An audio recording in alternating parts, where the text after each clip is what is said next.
história é a página 90. Leia abaixo o trecho do depoimento de um menino norte-americano que sofreu as dificuldades de ser descendente de escravos e, pouco a pouco, lutou para vencer a escravidão. Um dia, enquanto eu trabalhava na mina de carvão, ouvi dois homens falando a respeito de uma escola de verdade para pessoas que tivessem descendência africana. Era em algum lugar da Virgínia. Enquanto eles conversavam sobre a escola, eu tinha a impressão de que ela deveria ser o lugar mais extraordinário da Terra. Naquele momento, resolvi que precisava ir para aquele lugar, mesmo que eu não tivesse ideia de onde era, a que distância estava, nem como eu faria para chegar lá. Depois de ter ouvido falar do Instituto Hampton, eu ainda trabalhei na mina por alguns meses. Enquanto eu trabalhava lá, soube que o general Lewis Ruffner e sua mulher, a senhora Viola Ruffner, estavam precisando de uma pessoa para trabalhar na casa deles. A senhora Ruffner era muito temida pelas pessoas que trabalharam em sua casa, e especialmente pelos meninos que trabalharam para ela. Muitos deles diziam a mesma coisa, que ela era muito severa.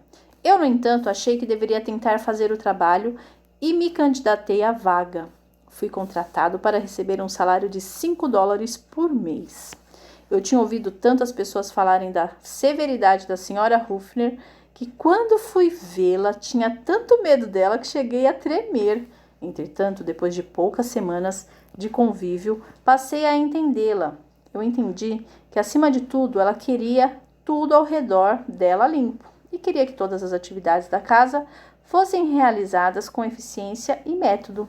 Mas antes de qualquer outra coisa, ela exigia que o trabalho fosse feito com franqueza e honestidade. Nada da casa podia estar abandonado ou quebrado. Cada porta, cada cerca, tudo precisava ser mantido em ordem. Eu não consigo me lembrar do tempo que passei na casa da senhora Ruffner antes de me mudar para Hampton, mas acho que foi 1 ano e meio. Mas tem uma coisa que eu sempre gosto de dizer. O tempo que passei lá e as lições que aprendi foram ensinamentos tão elevados quanto outros que eu teria a oportunidade de aprender na vida. Por sempre ter tido um grande respeito pela senhora Ruffner, eu sempre a considerei uma pessoa amiga e quando ela viu que podia confiar em mim, ela também me tratava, ainda que discretamente, como um amigo. Mas, apesar de tudo ter dado muito certo, na casa da senhora Ruffner, eu não tinha me esquecido do Instituto Hampton. No outono de 1872, resolvi me preparar para ir até lá. Finalmente, o dia da partida chegou e comecei a minha viagem para Hampton.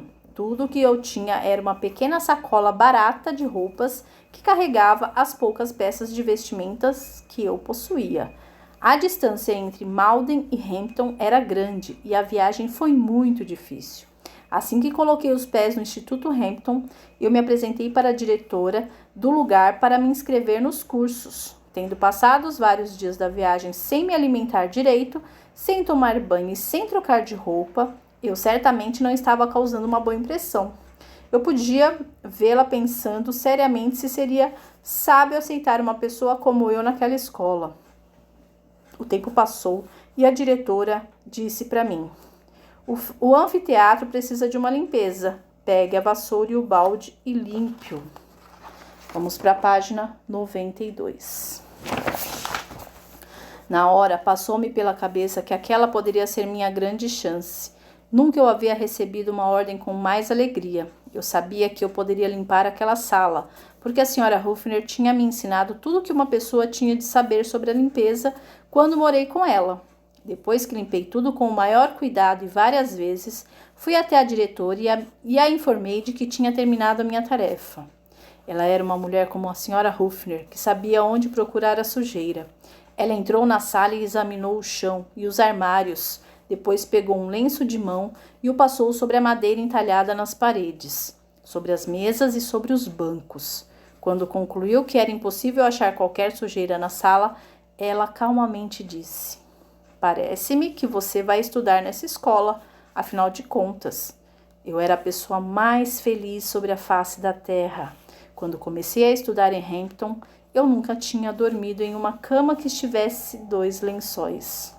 Os lençóis eram um mistério para mim. Na primeira noite, eu dormi sobre os 2. Vendo como os outros meninos se cobriam, eu aprendi a usar os lençóis e venho usando-os conforme eu aprendi, desde então. E sempre ensinei aos outros que não sabiam.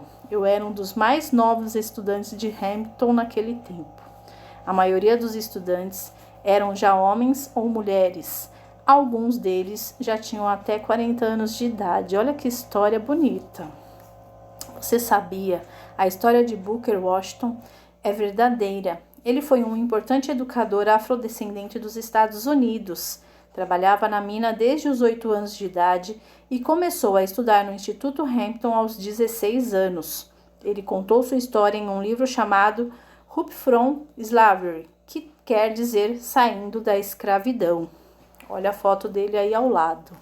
Que bonita história, né? De superação. Que bonita história. Página 93. Vamos lá. Letra A. Ir para uma escola e poder aprender sobre língua, matemática, ciência, história, geografia, arte, coisas que podem parecer normais para muitos de nós, é algo a ser conquistado por muitas pessoas ainda hoje. Vocês sabiam disso? Você valoriza a oportunidade de estar em uma escola e de ter pessoas que acreditem que você tem muito a aprender e a fazer pelo bem do próximo? Como você aproveita essa oportunidade? Então, você vai dar a sua opinião aí em relação às oportunidades que você tem, certo? Letra B. Ao tentar fazer sempre o seu melhor, Booker mostrava que, longe de ser um objeto, ele era um ser humano completo, que tinha sonhos e qualidades muito especiais, como a disciplina, a perseverança e a boa educação. Essas características o ajudaram? O que vocês acham? Sim, claro, né, gente? Como que isso foi transmitido para ele? Como que ele se sentiu ajudado por essas características? Dê a sua opinião também. E letra C. A senhora Viola Ruffner era uma mulher exigente, mas ela não maltratou Booker. Pelo contrário, tratou-o como um amigo. Isso fez diferença na vida de Booker? Sim, né, gente? Muita diferença. Você ser respeitado, ser tratado como uma pessoa amiga faz toda a diferença. E de que forma que ela fez isso, né? Então, para pensar, como será que nós tratamos as pessoas ao nosso redor? Será que as maltratamos e as excluímos por conta de nossos preconceitos ou temos respeito por elas? Claro, né, gente? Nós precisamos respeitar todas as pessoas, sabendo que elas são seres humanos, que podem aprender boas coisas com a gente. E por outro lado, será que, como Booker, nós estamos dispostos a aprender sempre com as pessoas que podem nos ensinar coisas boas e a sempre procurar fazer o nosso melhor? Pense sobre isso. Gente, um beijo, fiquem com Deus. Amo vocês.